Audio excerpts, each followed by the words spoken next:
Good evening, everyone. Welcome to ADVMoto Live, number 6. Today we're going to talk about adventure and attitudes. What's the most important thing you can take on any adventure? Join us this week as we talk about adventure and attitudes with AMA Hall of Famer, legendary book creator Peter Starr, friends Lukas Eddy and Tolga Basol from Klim. And what we really want to do is get a good basic discussion on the most important piece of kit that you can take with you that makes your trip easier and safer and more rewardable. All this and more when we just come right back.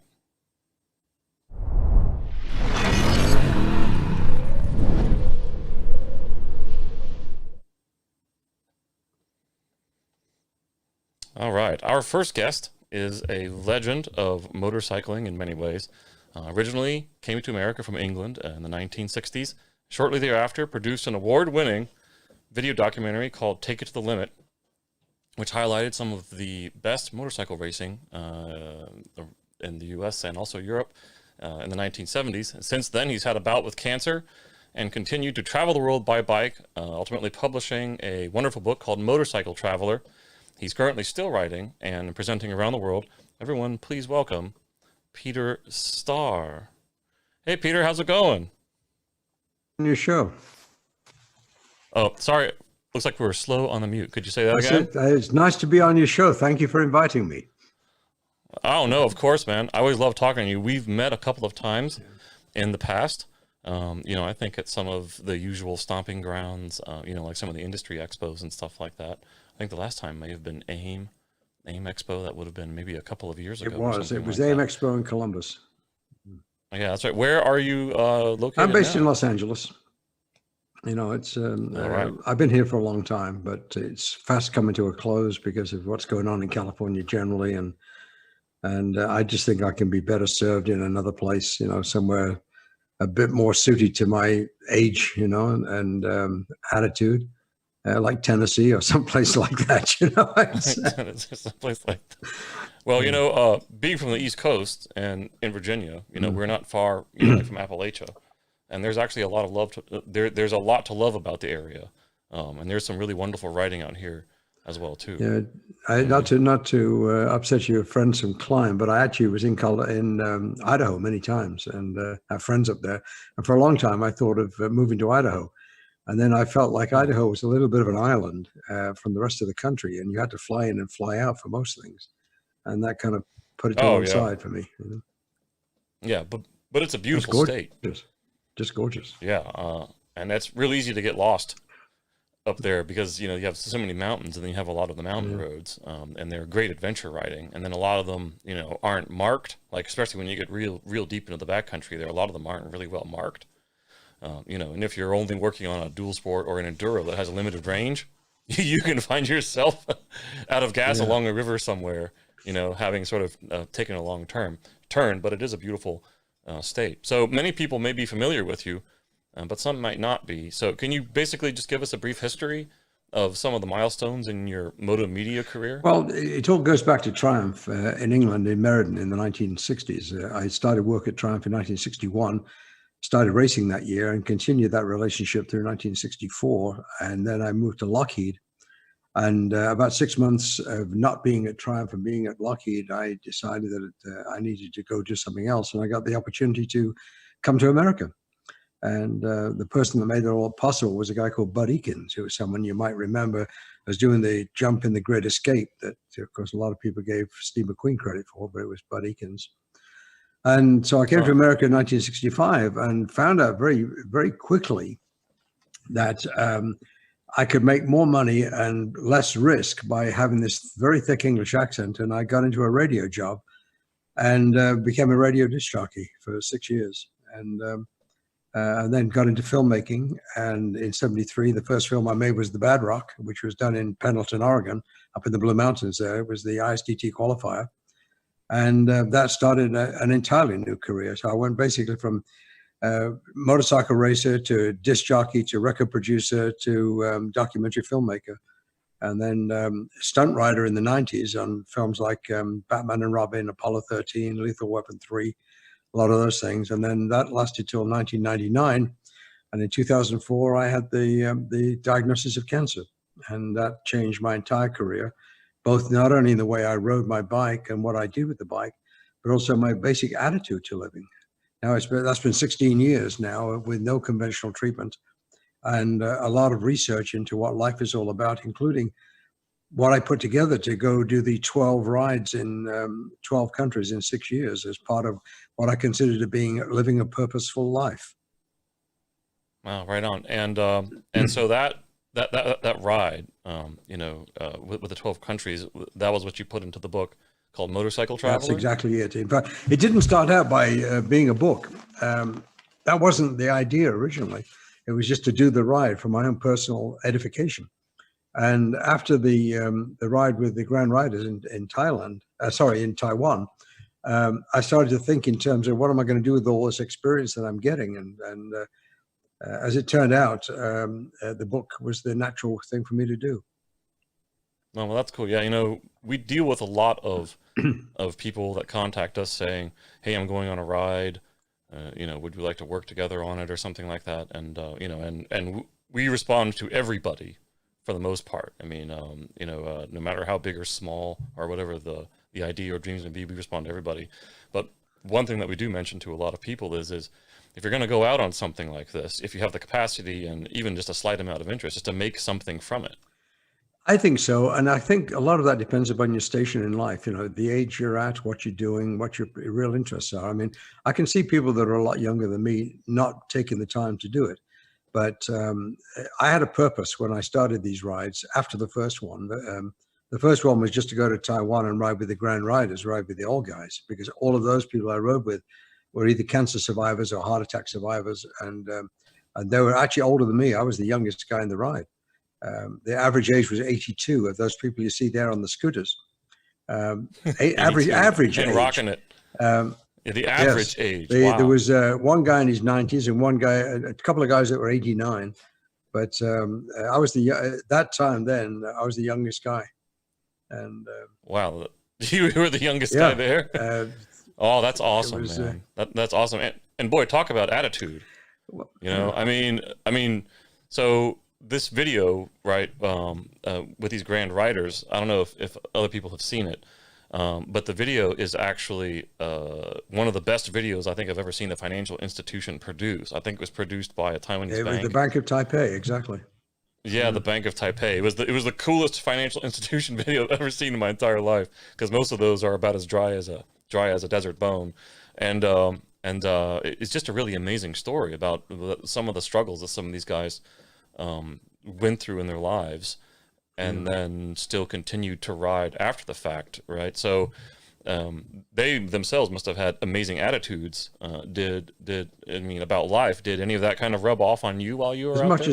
as I could get, to be quite honest. I mean, I think when I first saw the first video, and those guys in that video are actually actors. These are the original guys I rode with, and they're. But when I saw that video, I literally had a lump in my throat and tears in my eyes. And when I came through the end of that video, I said, I've got to go ride with those guys. And it took some tracking down to do. But I did it not so much for a motorcycle ride. As you can see, we're on scooters in that picture. And the issue with that was none of them at the time we put this ride together actually owned a motorcycle anymore. Everybody's running around on scooters, mainly because it's a sort of a culture in when you get to a certain age in Taiwan. And so not to be out of place, I rode a scooter as well.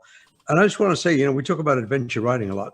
To me, the vehicle it's the centerpiece perhaps, but what vehicle it is immaterial to me.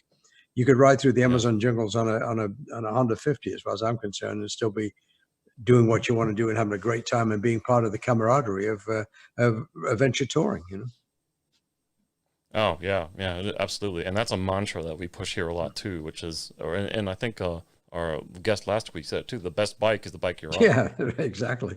And I was just about to say one of the other rides I did in Canada. I rode 150 horsepower KTM, and it rained for I think 5 of the 8 days I was riding around Quebec, and what I learned from that was it was far too much bike for me by a long shot. And the enjoyment factor is not the biggest bike you ride or the fastest bike or the most horsepower or whatever. It's whatever bike fits you at the time to allow you to do what you need to do. Yeah, absolutely. Absolutely. Absolutely. Now, we'll come back to the book in a second, but I want to talk very briefly about the video that you had produced, sort of taking to the limit. I would like to play that very quickly. We have a 2-minute trailer here to give people an idea of the order of magnitude of the production that Peter was in and has been involved in ever since. Take it to the limit. This is classic racing, and these are classic racers. 1974. Roger DaCosta was already a 3-time world champion and heading for a record-breaking 5 500cc World Motocross Championships. 1975. The year that future world champion Kenny Roberts took an untried 4-cylinder dirt tracker to Indianapolis and surprised the Harley wrecking crew, only to have the bike banned. 1976. The year that saw David in the form of Steve Baker take on Goliath in the form of Barry Sheene at the Race of the Year at Mallory Park in England, and not only surprised Barry, but Agostini, Reed, and a host of Europe's best. 1977. Preceding one of the most lauded returns to any racetrack, Mike Harewood proved once again, at age 37, and after a 10-year retirement, that he was still master of the Isle of Man. 1978. Russ Collins, the king of the quarter mile, came within a gnat's hair of becoming the first to top 200 miles an hour in the standing quarter. And 2-time American champ Kenny Roberts launched his attack on what became 3 consecutive world championships. Those are the classic times, captured for all generations in Take It to the Limit, the motorcycle odyssey for all time. Winner of 2 major film festivals and featuring a platinum soundtrack of music by Foreigner, Tangerine Dream, Jean-Luc Ponty, and Arlo Guthrie, Take It to the Limit. Wow, that's awesome. Boy, talk about adventure, man. Like the riding back then, it was like everything you did was more of an adventure. Well, back then, from the bikes to the tracks to the community to everything. I think the thing that I always remember most about it is the fact we shot it on film, and often we didn't know for 2 or 3 days what we had. And because film had to be sent to the lab, then they make a work print. They sent the work print back in the negative, and you take a look at it. And so it might be 2 or 3 days will go by before you see what you've got. And if you screwed up, you don't know about it until it's almost too late sometimes with the kind of events that we were looking at. Video today is everything's instant, and video's instant. And so you get an instant feel for what you've got. But in those days, you were kind of I can't think of the right word at the moment, but you're in the dark for 2 or 3 days. Yeah. Well, I mean, that was true with all film-based stuff, also like photography too. You didn't really know what you got until you got back, to the dark room and stuff like that. Well, right? when we were in the Isle of Man with Mike Harewood, we had to ship the film to London from the Isle of Man by air, and then they would process it. They would call us back and say, okay, everything looks good. We'll do the work print. But I mean, it's like 4 days. And we only had one opportunity to get Mike Harewood. We had 2 days to work with him because the government was working with us to allow us to do this.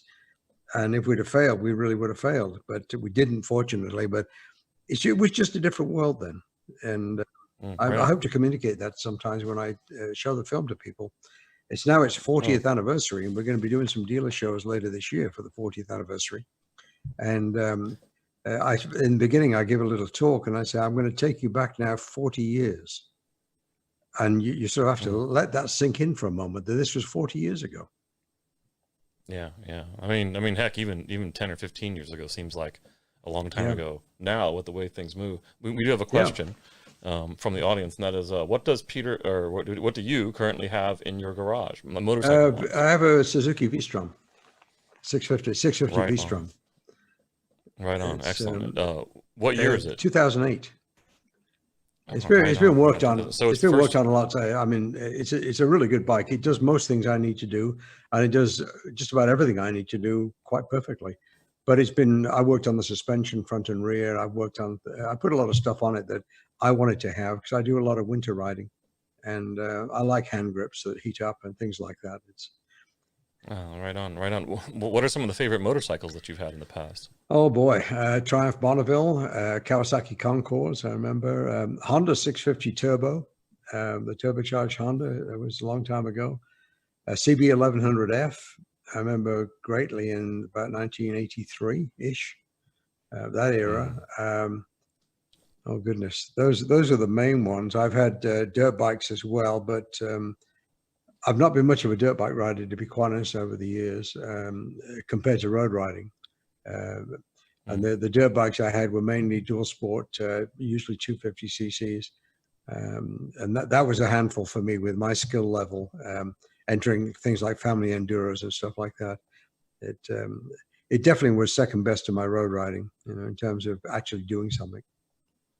Right on, right on. All right, well, to get back to the experiences that you had in Motorcycle Traveler, there was a lot that you learned, sort of on that trip. Could you highlight maybe a few challenging sort of moments during those travels and some things that you had sort of learned from them? I'll give you a couple of, with a sense of humor as well. The one in Finland, I was in Imatra. Being a road racer, I went to Imatra, which was the home of the Finnish Grand Prix for many years. It's a street circuit, very much like the Isle of Man, and was quite dangerous. And but I wanted to go there because that's just what interests me. And I said, at the same time, I wanted to go to the border. The Russian border is very close. And we rode up to the border, and I said to the Finnish border guard there, I said, I'd like to take a picture from the other side, the Russian side, looking back saying, welcome to Finland, right? And he said, not possible. And I said, well, why? He said, because the Russians are grumpy. And those are his exact words. And we got talking for a while. He spoke perfect English, and he happened to be a motorcyclist. And that's what we were talking about. It was like instant communication because the guy was a motorcyclist. And after a little while, I told him it's really important for me to get something different for this trip in terms of a photograph. So he said, okay. He said, follow me. And he got in his little car with the little blue lights on the top. And he said, when we get, there's like a 300 feet or 300 meter rather, no man's land between Finland and Russia. He said, we're going to go through the no man's land. We're going to do a U-turn. You're going to get off your bike, take your helmet off. I'll take the picture.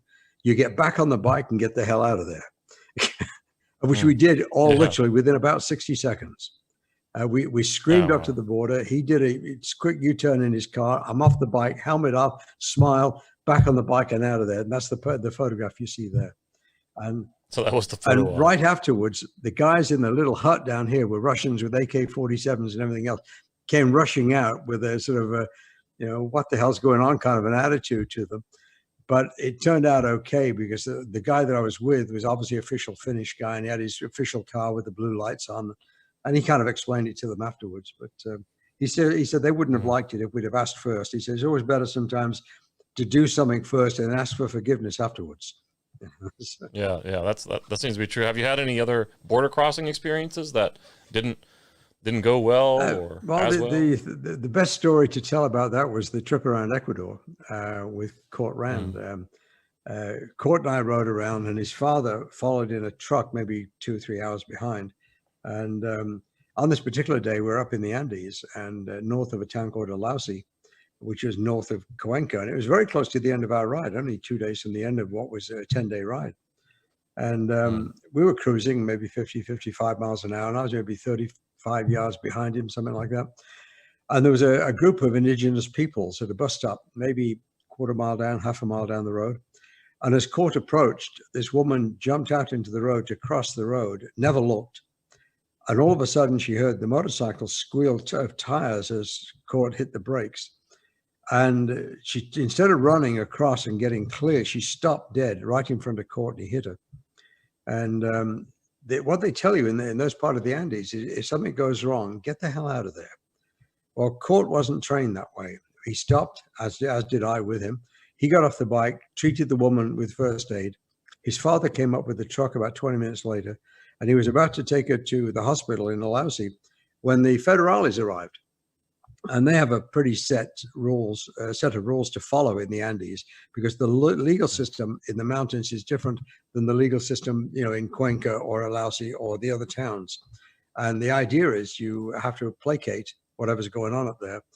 And the federales sorted it out.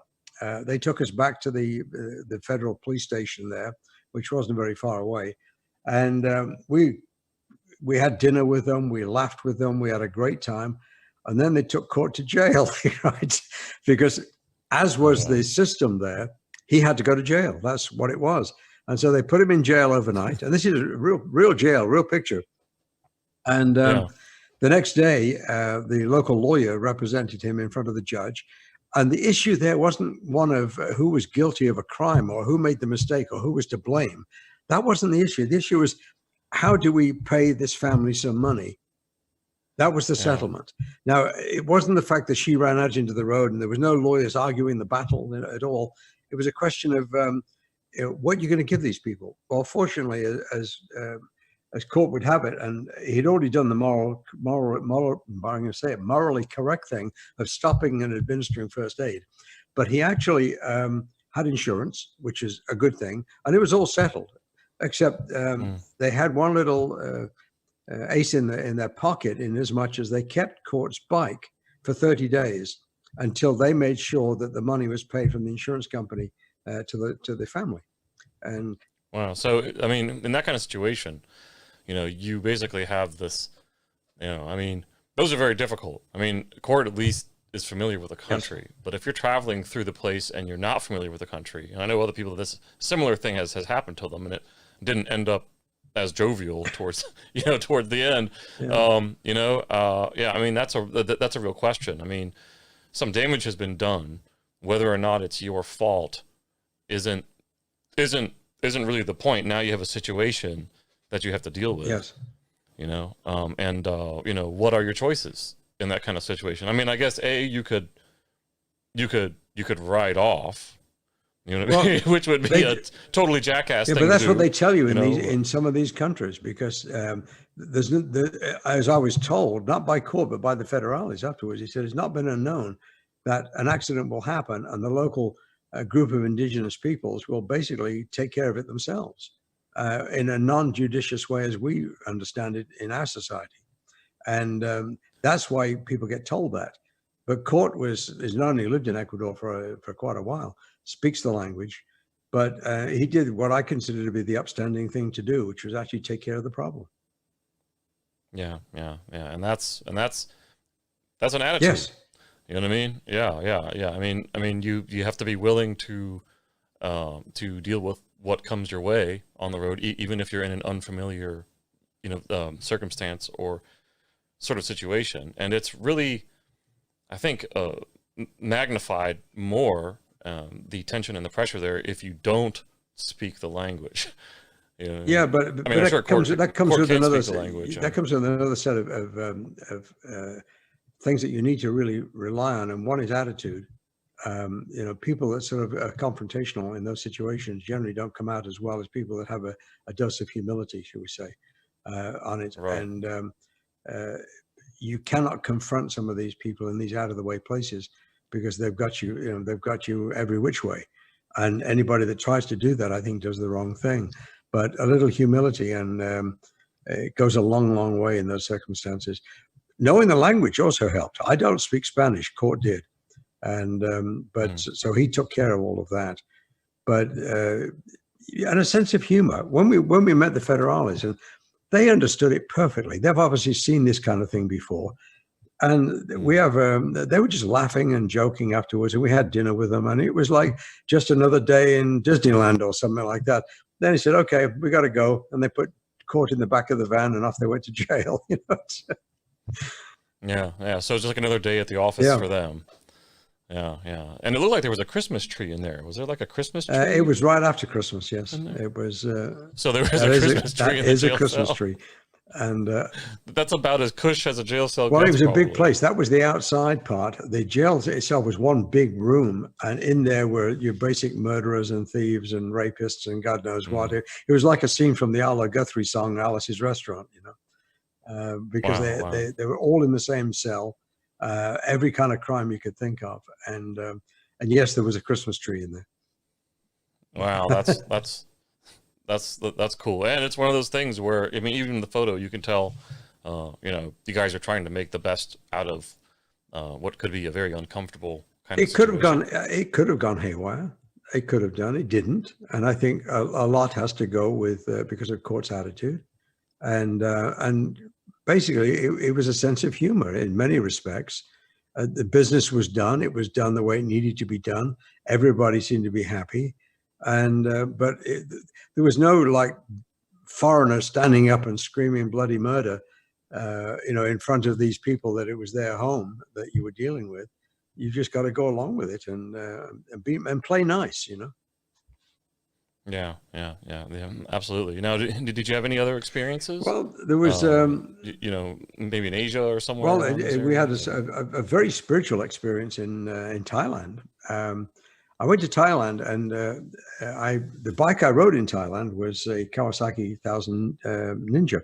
And the reason I'm riding that bike is because originally I wanted to ride a 650 V-Strom. The Versus, and but they only had one Versus, and the guy I was riding with was a Thai guy, and he was not an experienced rider that I wanted to give him the 1000cc bike to. So I got to ride this, and we rode a lot of dirt roads like that because I wanted to get off the beaten track to go to some of these villages where people are really different. In fact, this was a little later. This was at the about 60 kilometers east of Buriram, but we actually we rode down this road to a village, and the village had a ceremony which they did for us.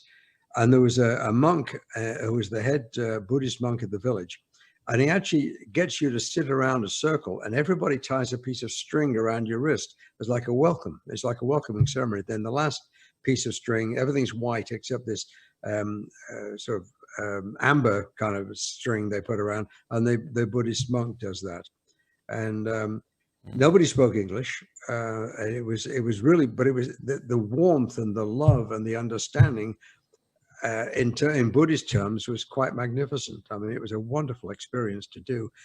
And we posed for photographs with the young monks. I think you have a picture of that, of the young kids in front of the motorcycle.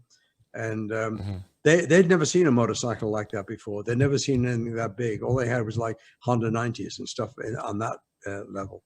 And so they were really intrigued by this big green bike that I was riding. And but it was very, very different. It was peaceful. It was calm. It was spiritual. You felt like you were part of some real religious ceremony that was going on. And they fed us, and then we left. But it was a whole day of experience with these people that had a hard time communicating with us with language, but an easy time communicating with us just through the way they did things and their attitude. And I will always remember that one day. I wish you had the photograph up of the young kids. These were the apprentices to the monk, and they get trained in Buddhism very much like we would train Boy Scouts. And if you're on that level, right. And great experience. And the other experience was in east of Buriram, about 60 kilometers. I went to the elephant village, and we spent some time actually in the village itself, which is more of a show, sort of an entertainment area, like a tourist trap, if you like, of sorts. Very nice and very interesting what they do, but it's still kind of touristy. And I said to the guys, I really want to photograph the elephants with me and the bike and everything in. I said, but I don't want all this pizzazz around. I want something very different. And he said, well, they're bathing the 3 elephants at the river right now. If you hurry down there, you'll be able to do that. So we chased down to the river about 4 miles away. And between the road and the river was about 150, 200 yards of actual muddy field with sort of a dirt track through it, but not very much. Anyway, so I went down there, got to where the river were. My friend that was with me, who spoke Thai, talked to the Indian, what do you call Mahats, and they got it, and we parked the bike, set the camera up. They called the elephants around, took the picture, and that's the picture you were showing a minute ago, the 1000cc Ninja, and that's the front page of the book. But even that was amazing. You know, they couldn't be nicer, these people. They were only too keen to help. And that was about the second of 3 pictures I think we took. The first one we did, they brought the elephants around, and I was ready to take the picture. And this elephant in the middle put his tusk right in the middle of my back. And I felt... Stick him up. Yeah, and I felt like I'm going to fall over. but it's like he was testing just where I was and where he was, and then he pulled back.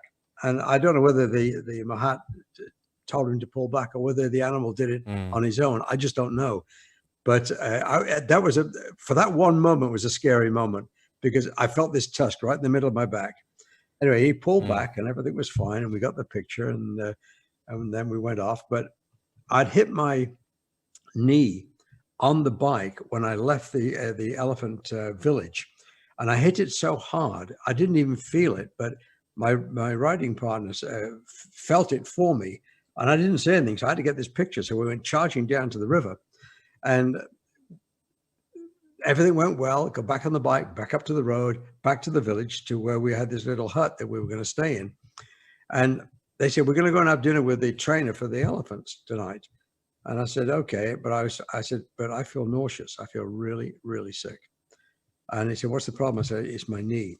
And we looked at it. It had swollen up about the size of a large grapefruit, a small melon or something. Well, I went to dinner, couldn't eat, couldn't even look at the food. And went back to the hotel. It's a little hut kind of thing. And we put cold water on it all night. Next morning, it wasn't any better. I was feeling totally miserable. Couldn't even look at breakfast. And we rode from there 60 kilometers to the west to Buriram to go to the hospital. And this is where it was really amazing. We went into the emergency room, parked the bike literally right outside the emergency thing. They came out, put me on a gurney, took me in, took my name, address, that kind of stuff, right into the doctor, took a quick look at me, and then they all left for lunch. So I'm sitting there, and I said, well, how long is this going to go on? They said, an hour. They have an hour for lunch. They came back afterwards, took me to the x-ray machine, put me through that, gave me some antibiotics, they gave me some pain pills, and then sent me to pay the bill. And I said, okay, I have insurance, no problem. And they said, they sent me the bill, and I looked at it, and I said to my friend, how much is this in dollars? He said, $10.50. There you go. I'm not going to claim this on the insurance. We just paid the bill. Yeah, there's no point. Yeah. Blew my mind that you can get all of that service, for $10.50. 50 cents. Yeah. Well, that certainly begs other questions about medical service, like in the Western world. But, like exactly things like that people experience, are what change our perspectives. It is on things, right? It is. And, so when we come back to our normal, to our home or our native culture, we don't see things the same, as we did before we left, because we know what's possible, and it's different than what we believed was possible before. Well, I think it's very different when you're actually living in a culture where they don't have any money, or have very little money. And as a consequence of that is you're dealing with them on a totally different level. I mean, their everyday life, we would, for the cost of what we pay for lunch here, they live 1 or 2 days. It's a totally different attitude to life. What they consider to be pleasurable and what they do to keep their life together. A lot of people in America, we have it spoiled. Well, as does Western Europe, not just America. We have it very well. But when you sort of remove yourself, you have to accept what the other people do and how they do it. And that's where I think humility comes back in again. You can't march in there like you might in this country with a doctor and demand service. No, not at all. That doesn't fly one little bit. But yeah, absolutely. Well, that's awesome stuff, man. Let's go ahead and try and bring on our next guest. And of course, you are more than welcome to hang out and join the conversation. Our next guests work for Klim. They recently took a trip to Turkey. Klim, of course, needs no introduction to everybody in the ADV world. They are about as prolific as it gets for a gear company. Lukas Eddy and Tolga Basol recently explored Turkey, and they brought back some interesting experiences. Let's see if we can get them in the room here and then join over. Hey guys, you there? Hey Carl. Hey. How's it going, Lukas? Tolga? Good. How are you? Good. Where are you guys at now? It's my place. Yep. Yeah. Yes, geographically in the planet, this is all done. This is all done remotely. which is called Idaho. Yeah, right on, right on. Yeah, but yeah, Peter was talking about that. Yeah, that's cool. How do you like it over there? This is pretty good. There's a lot of stuff to explore. I feel like to be outside and be, riding single track and adventure bikes and that kind of stuff. There's a lot of country pretty locally that we can check out. Yeah, right on. Now, Tolga, you are originally from Turkey, Yes, that is correct. So you are. So how long have you been living here? I've been living in the States for 2 years so far. For 2 years so far. So you went straight from Turkey to Idaho, or did you live somewhere else first in the United No, States? I left Turkey back in 2014 in order to travel around the world, and it took me 4 years. So after traveling for 4 years, meanwhile, I was doing contract work on the road for Klim. And then at the end of 4 years, they were like, hey, would you like to come up here and work for us in-house? And then I was actually in Guatemala by then. And then I actually rode from Guatemala to Idaho to start work. That's how it was. Oh, that's awesome. So how does Idaho compare to Turkey, lifestyle wise? What do you think? It is. So I used to live in Istanbul. So to compare with Istanbul, it is probably 10 times more conservative than Istanbul here is. Like, let's say socially, or the usual stuff that you might get in Istanbul, like go out, have some drinks, test some Peruvian food or art or concerts. So it doesn't really exist here, to be honest, but it is a great place if you like riding single tracks, adventure bikes, snowmobiling, snow biking, and so compromises. Right on, right on, right on. Now we'll watch the video here in a second. But while you guys made that trip to Turkey, while Tolga, you come from there, and I'm sure you're plenty familiar with it. Lukas, it was your first time riding out of the U.S. Is that That's correct? correct. Yeah, it was my first time riding motorcycles anywhere besides here. How did you like it? Oh, it was awesome. Yeah, it was great to ride in a place that has, let's say, looser motorcycle road rules. So you can kind of ride a motorcycle how it's supposed to be ridden on the street. That was probably the coolest change that you can directly compare to the U.S. in that sense. Yeah. Yeah, that's right. We have very strict, almost Puritan road rules in this country. Yep. About motorcycles behaving more or less like four-wheeled vehicles, but pretty much every other country on the planet, except maybe the U.S. and Canada. I don't know. Can you lane split in Canada? I don't think you can you? I don't think you can in Vancouver. That much I'm pretty sure of. I don't think you can. But except for the U.S. and Canada, pretty much every other country in the world allows slightly more freedom of mobility. Like for motorcycles, like riding on shoulders. Yeah. You know what I mean? Like in the U.S., if you ride on the shoulder, people get angry, and you've got all kinds of nails and broken glass and crap on there anyway. But but in a lot of other countries, riding on the shoulder is totally not a problem. And it's totally fun. But all right, well, let's do it. Let's go ahead and cue up this video. It looked like it was really well done, and some of the landscape of Turkey, I think, might surprise some people. It's a lot more mountainous, than some people may understand. And actually, to be honest, probably a lot of people in the U.S. simply don't have a very good understanding of the country and its history and culture. So let's go ahead and give that a watch. Then we'll come back and we'll field a couple more questions. Well, all right. You guys still there? Yeah. All right. I mean, that's cool. So that looked like a pretty tremendous experience. I guess for Tolga, were there any new areas there that you explored that you hadn't seen before, even though you were from the area? No, there wasn't. So you were just leading old Lukas around the whole time? I mean, yeah, the idea was, I mean, for me, it's same with everyone from their own countries. I think, like, for me, those are really usual stuff because I grow up around there and I see them all. I see those places all the time. But bringing Lukas into that was going to be the experience from someone else's perspective. So I picked up I kind of picked up the most cheesy and like the most touristy spots actually. but I believe we kind of managed to capture that from an adventure rider's or motorcycle traveler's perspective, you know. So, but yeah, Yeah, I've been to those right on. places many times for sure.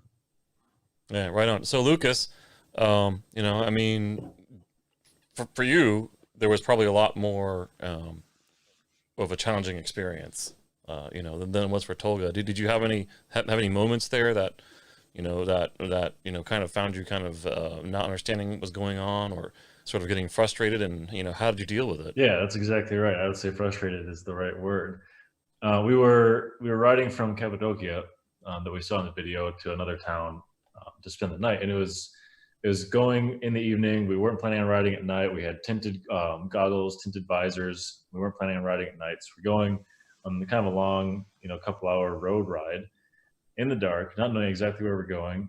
And we kept pulling over to the side of this highway, like a full interstate, basically highway. And to me, that was like basically one of the first rides I'd done in Turkey. So to me, coming like directly from riding in the US to Turkey, I'm, you know, a little bit on edge, just I don't know what the road norms are, that kind of stuff.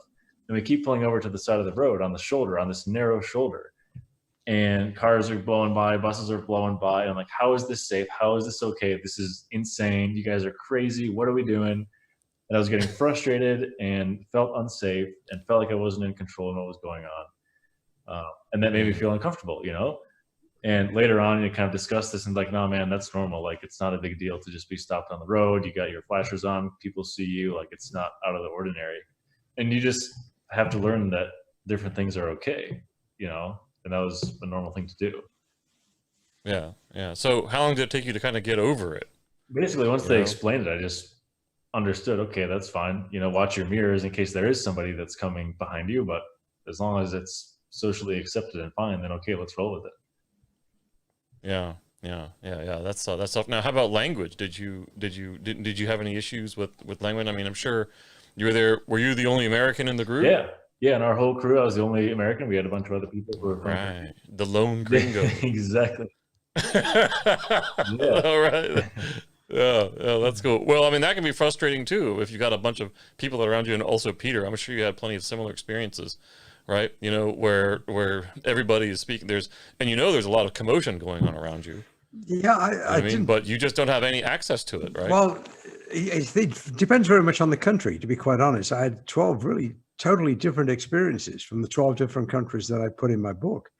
And it's very hard to sort of say one situation was good for the entire trip, except we're talking about attitude. I mean, having a good attitude is obviously, it works the world round, good sense of humor and things like that, works wonders.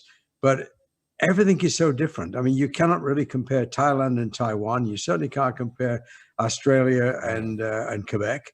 You know, it's really, you deal with what you've got.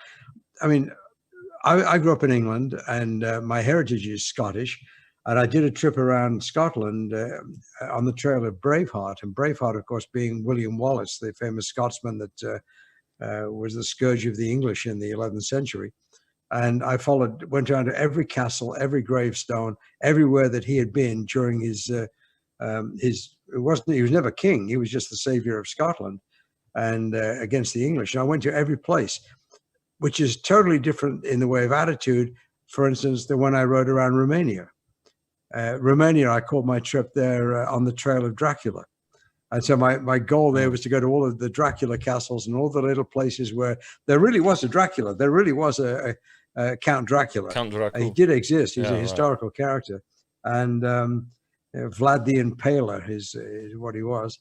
And so my attitude of what I wanted to achieve in that country was different. And some countries we did more off-road than others. And but I really can't compare any of the countries to get one overall feeling, except, as we discussed many times in this thing, attitude, humility, sense of humor. Pack it in your bag, make sure you got plenty of it, you know? Yeah, absolutely. But I mean, but Lucas, you know, when you're dealing with the language, I mean, how long did it take for you just to kind of go with the flow? You kind of had to right away.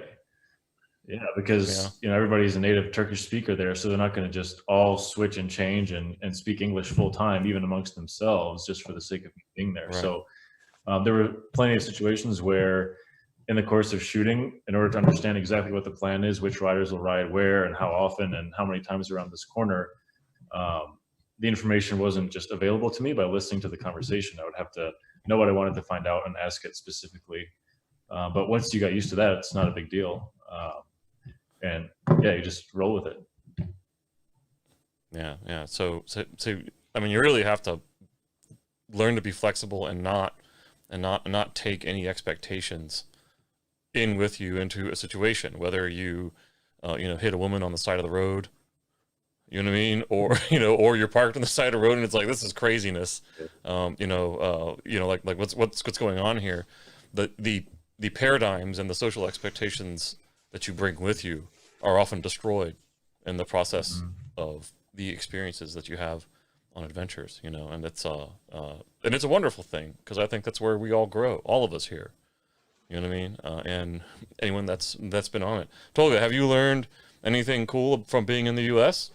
I traveled, because that's a contrast for you too. I mean, and so now you're kind of living and working here too, and that's different. Before taking this job, I rode throughout the U.S., mainly on the East Coast, for about 7 months or 6 months. So, and I mean, we grow up with American culture, like McDonald's and this and that, the movies and, Mad Max. So like, I mean, the Hollywood, not Mad Max, that's an Australian movie. But anyway, so somehow European countries are being exposed to this American export anyway. So I was familiar with, certain things. But of course, living here is a whole other, like a new perspective. Like, I don't know, why do you guys use checks still? Why do you guys write checks? I haven't actually, this might be a regional thing, but I haven't actually seen anyone use a check in the United States since I came back from China. Really? Maybe I still write checks. Yeah. Peter's got the check writing support going on there. That's cool. Like, since I started working here, like, I had to write a lot of checks. I had received a lot of checks. When I tell them, hey, why don't you just can transfer me through your app or phone? That doesn't happen. So that is interesting.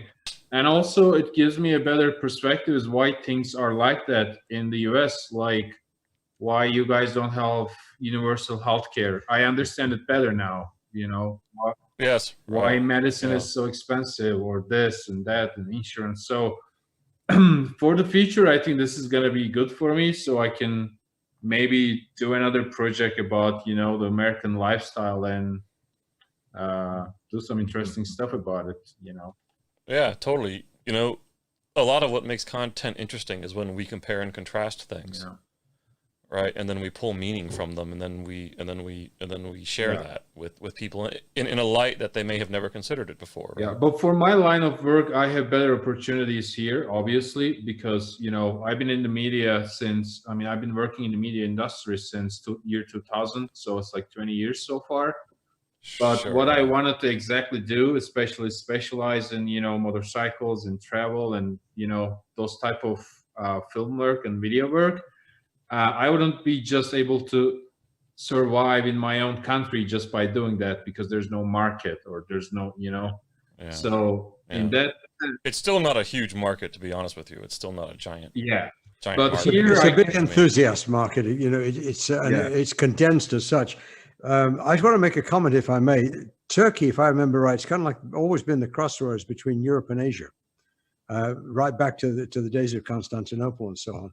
And is history valued in Turkey? And did you find a lot of it on the ride? Yeah, but like Turkey has been changing for the past several years as well, culturally and politically. So I wouldn't say that's a positive change per se, specifically. I think personally it is kind of going backwards. That is one of the reasons I left Turkey, my own country, back in the time. But if you're into traveling, and if you're into knowing and learning more about humanity and its rich history, Turkey is the kind of like the cradle for many civilizations from, you know. Oh, yeah, it's amazing. So Yeah. it is an amazing place to check all these, you know, different layers of culture and history and different types of civilizations. Yeah. So it is. Yeah, right on. Right. It is deep and rich. Yeah, and you can see the confluence of cultures in the art and the and like the architecture. You know, I mean, it's all there. Well, we have two more questions from the audience. One is someone wants to know more about the balloons. What's going on with the balloons? I mean, it looks like the sky was filled with balloons. Is that a special festival there? No, that happens every day in Cappadocia. That's what it's called. So Cappadocia has this unique patterns of landscape from lime rock, you know, over hundreds of thousands of years. They kind of shaped really differently.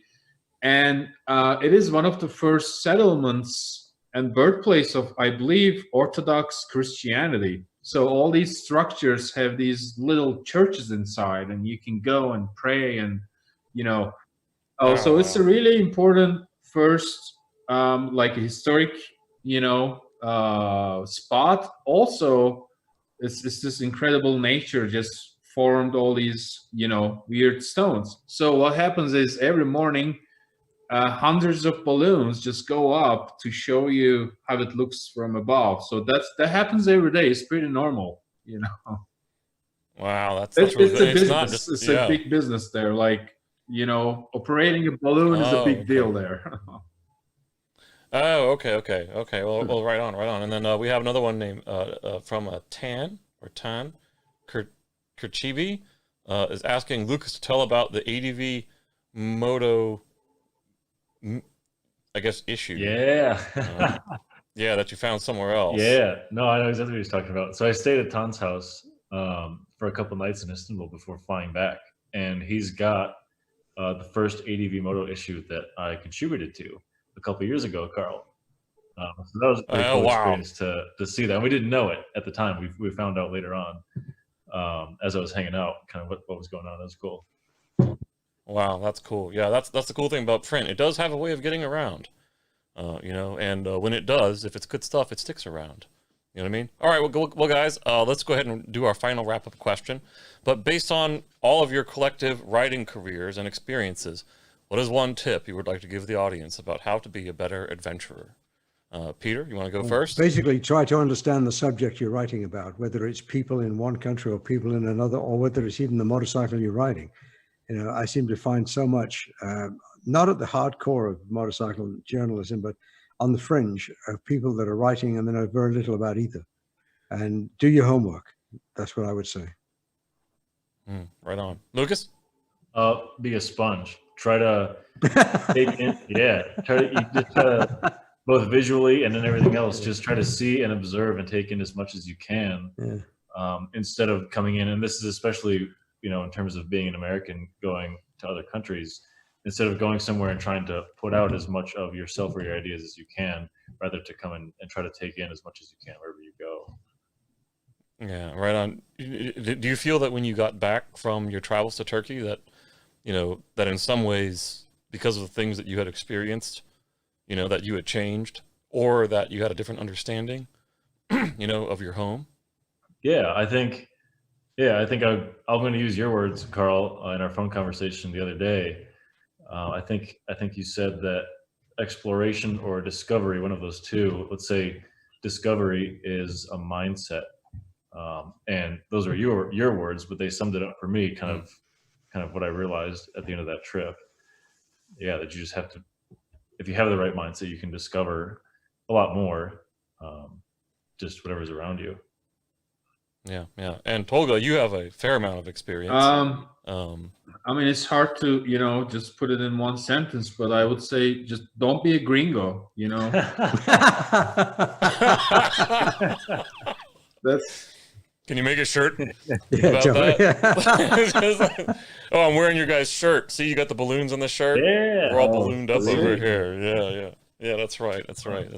Yeah. So by don't be a gringo, and by that I want to take gringo as meaning a universal term that could apply to any human. Yeah, for sure.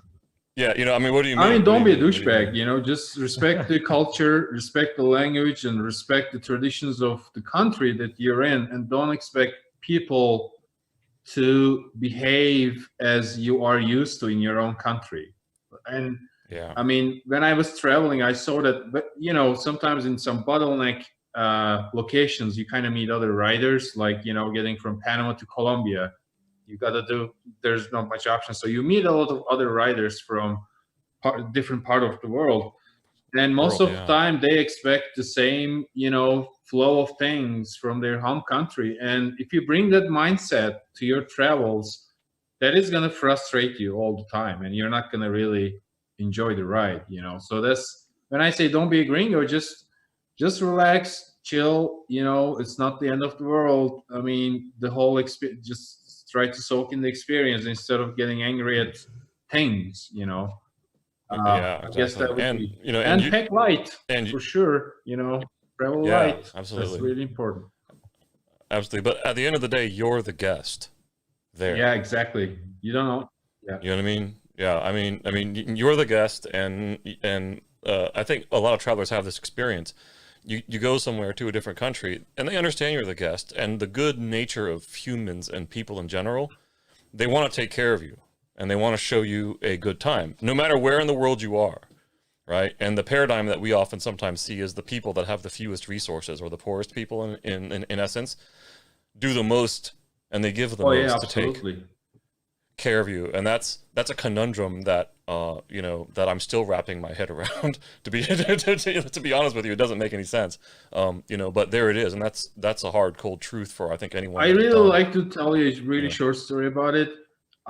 That was back in 2008 or 9. I don't remember. I was riding through Central Asia, like, you know, the stands, like Tajikistan, Kyrgyzstan, and all these stands and stuff. So I got terrible diarrhea in Tajikistan near the Afghanistan border. That's called the Wakhan Valley. I got terrible diarrhea. This family living in a hut, you know, no walls, nothing, just a hut. They took me in. They fed me, they took care of me, even though I didn't speak any word of Afghani, or they didn't speak any word of Turkish or English.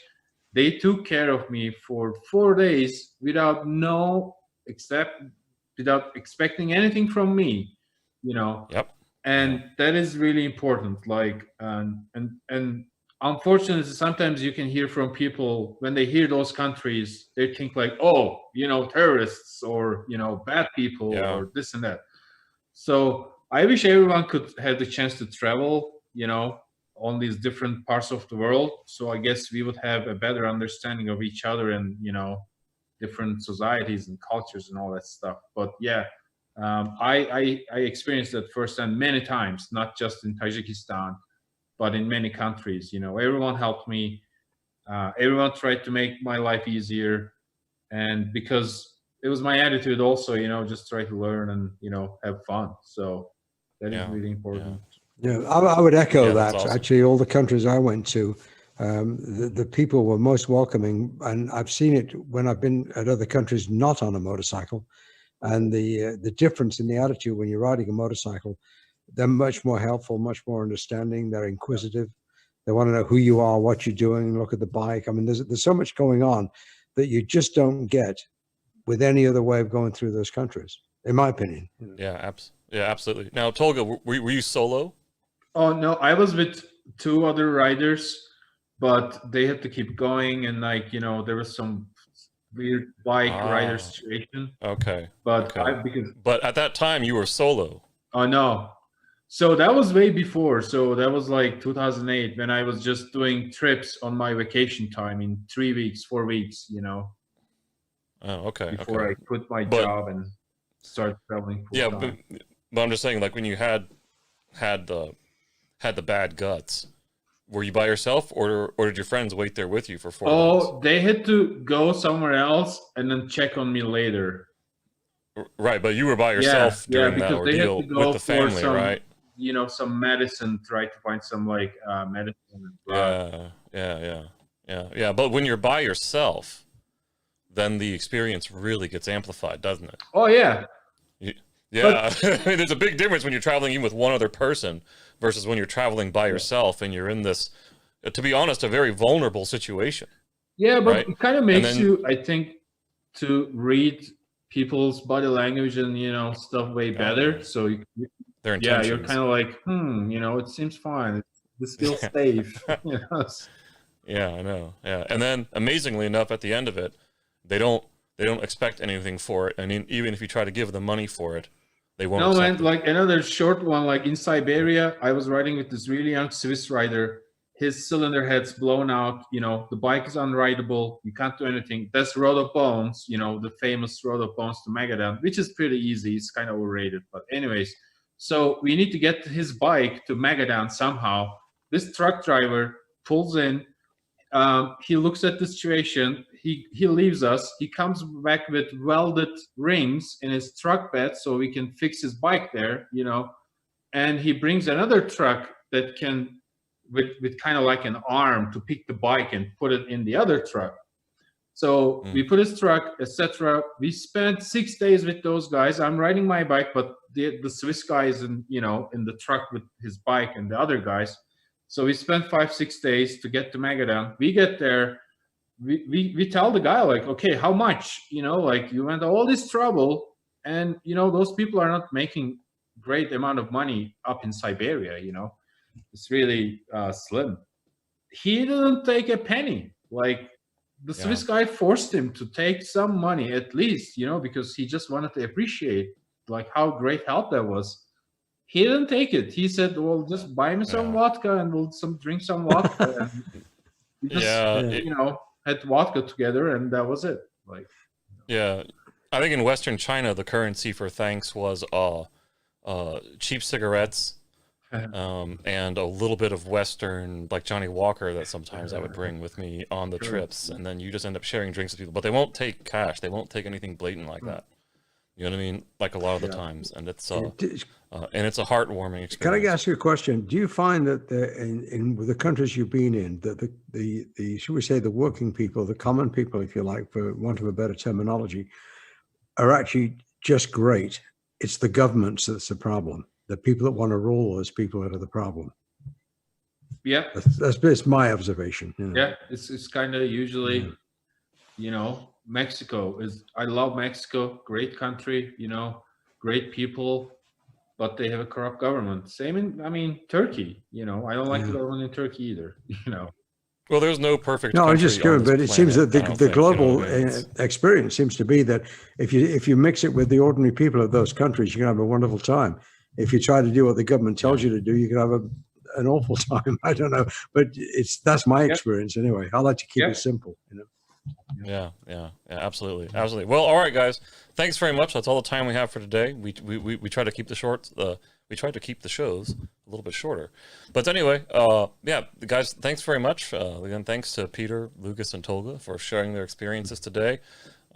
Check out the video description for more links from tonight's guests. You can find more of Lukas and Tolga's stuff on Instagram at Lukas Eddy and at ride_must. Thanks again, guys. And Tolga, we should talk sometime later. I would love to hear more about your experiences too as well. Sure. Thanks for inviting us. Yeah, no problem. Thanks, guys. Bye-bye. All right, see you guys.